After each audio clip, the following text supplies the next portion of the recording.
Hello friends and welcome back to my channel Bengali family in UAE, जहाँ मैं बात करती हूँ यूएई और ट्रैवल से रिलेटेड छोटी बड़ी खबरों की। तो दोस्तों, आज के इस वीडियो में बात करेंगे यूएई आने के बाद बहुत लोग सैलरी को लेकर फंस जाते हैं, यानी कि उनकी जो सैलरी है वो 2 महीने 3 महीने 4 महीने की सैलरी वो लोगों को नहीं मिलती है कंपनी से। तो ऐसे केसेस में उनको क्या करना चाहिए और क्यों ऐसा होता है, सारी चीज़ें इस वीडियो में डिटेल में आप सबको बताने की कोशिश करूँगी। आप सबसे रिक्वेस्ट है वीडियो को एंड तक के देखिएगा ताकि पूरा अपडेट आप सबको पता चल सके। तो दोस्तों, यूएई में जो वर्कर्स आते हैं, यहाँ पे काम करते हैं, जॉब ज्वाइन कर लेते हैं, लेकिन ज्वाइन करने के बाद उनके साथ जो होता है वो ये होता है कि उनको 2 महीने 3 महीने 4 महीने कंपनी कोई भी सैलरी नहीं देती है। फिर भी आप लोग काम करते रहते हैं क्योंकि कंपनी बोलती है कि नेक्स्ट मंथ दे देंगे, नेक्स्ट मंथ दे देंगे, ऐसे कर करके 3 महीने 4 महीने हो जाते हैं। तो इसका रीज़न यही है कि देखिए, कुछ कंपनीज़ पर्टिकुलर कुछ कंपनीज़ ही ऐसी हैं जो कि अपने वर्कर्स के साथ ऐसा बिहेव करती हैं कि उनको सैलरी नहीं दे रही है। स्पेशली आपको कोई अरबाब होता है, वो जैसे मेड वीज़ा हो गया या फिर ऐसे नॉर्मल जो शॉप्स के वीज़ा होते हैं उसमें अगर बुलाते हैं ना, तो मैक्सिमम चीज़ें यही होती हैं। जो अच्छी और बड़ी कंपनीज़ है वो लोग ऐसा नहीं करते क्योंकि उनके पास WPS सिस्टम होता है, उसमें उनको दिखाना होता है कि कैसे सैलरी हो रही है, कितनी सैलरी हो रही है, सारी चीज़ें। लेकिन जो लोग WPS सिस्टम में नहीं अपडेटेड है वो लोग ही ऐसा भी कर रहे हैं।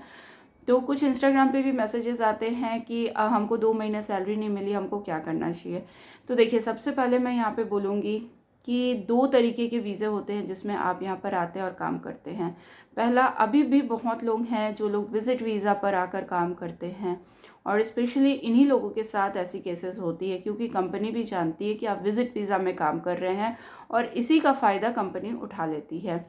क्योंकि अगर आप विज़िट वीज़ा में काम कर रहे हैं तो आप इलीगली काम कर रहे हैं, और अगर कंपनी आपको सैलरी नहीं दे रही है तो आप कहीं भी कंप्लेन नहीं कर सकते हैं। सीधी बात है, आप कहीं भी कंप्लेन नहीं कर सकते हैं, और इसीलिए कंपनी ऐसा काम करती है अधिकतर।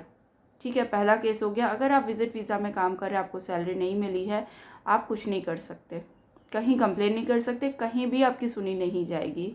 फालतू आप अपना पैसा और अपना टाइम वेस्ट करेंगे। सेकंड होता है वर्क वीज़ा के अंदर। कंपनी ने आपको वर्क वीज़ा दिया है, यानी कि आप दोनों के बीच एग्रीमेंट हुआ है, कॉन्ट्रैक्ट पेपर साइन हुआ है, कंपनी ने आपको वीज़ा दिया है, कंपनी वीज़ा में आप हैं। उसके बावजूद कंपनी आपको 2 महीने 3 महीने की सैलरी नहीं दे रही है, तो आप लोग कंप्लेन कर सकते हैं।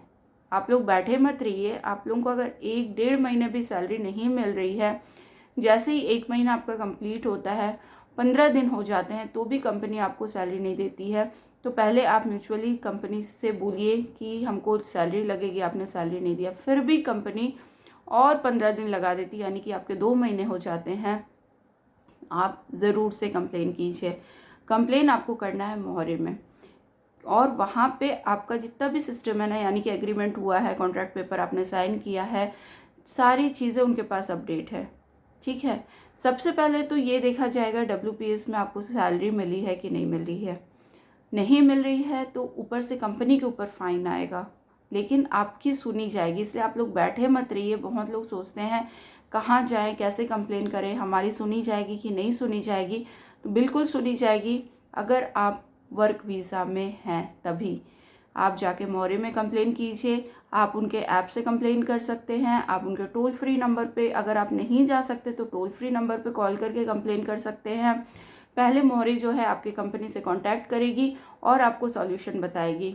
फिर भी नहीं होता है तो उनका सेकंड स्टेप में जाएगा कि लीगली कैसे इस चीज़ को सॉल्व करना है, लेकिन सॉल्व आपका होगा।